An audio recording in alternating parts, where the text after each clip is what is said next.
Hello, Stevie. This is Phil. Apparently you're on your way. Okay, bye-bye. Inside a home on Milwaukee's northwest side. Stevie, this is Phil again. Where are you? Please give the store a call. Friends and co-workers were desperately trying to get a hold of Stephen Traindle. I mean, they've been haunted by this. I can't imagine any parent finding their child in that position. In 1988, the gay scene was alive in Milwaukee's Walker's Point. You always had to be more careful about your surroundings and who you were around and where you went.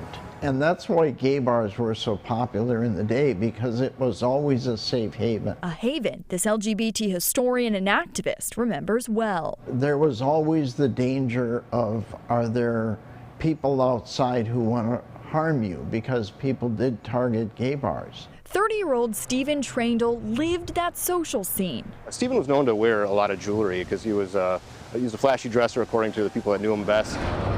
A social butterfly, a strong work ethic, a doorman at what was then Your Place Tavern on First, a floral shop, and a hardware store.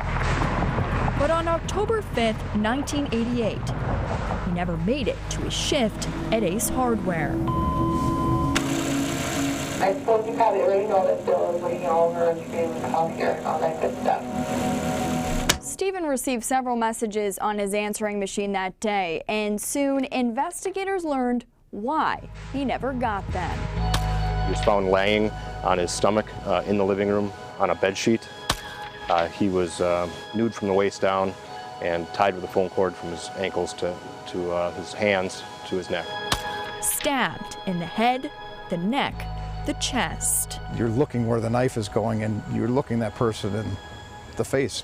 It's very personal, very violent, intimate act. An act investigators theorized may have been fueled by his sexuality. There were a lot of very closeted people who might want to engage in a gay sexual activity, but then might be afraid that someone would find out. If you have a certain warped mind, you might say the best way to protect myself is to make sure this person can never talk about what we did. So they may resort to murder. A murder that made the headlines of Instep, an LGBT publication. At least the fact that there was an article in Instep on this particular murder meant that it would raise our awareness. Awareness about the horror that unfolded. Investigators found a broken garage behind Traindle's home. His car was gone. 2 days later, and 300 miles away in rural Indiana, police discovered the car stuck in mud. The car was in a state where it wasn't just like a car parked on the street. It was intentionally put in a location and was intentionally tampered with to prevent evidence from being recovered from it. Neighbors reported footsteps from midnight to 4 a.m. the night before. Usually burglars are quickly in, quickly out. And in this case, whoever was up there with him stayed for quite a while. So we have a belief that this person knew Stephen. Someone he knew, or maybe someone he didn't. I can't imagine the fear that he must have went through. It's a thought that haunts extended family members Jennifer Partika and her father. The fact that somebody is capable of doing something like this is amongst us, and we don't know who they are or if they're capable of doing something like this again, is scary. A man who was so loved, whose love was muted.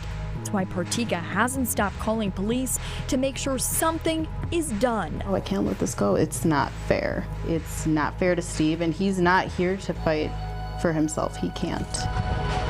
Part of what took his life could also be exactly what solves his murder.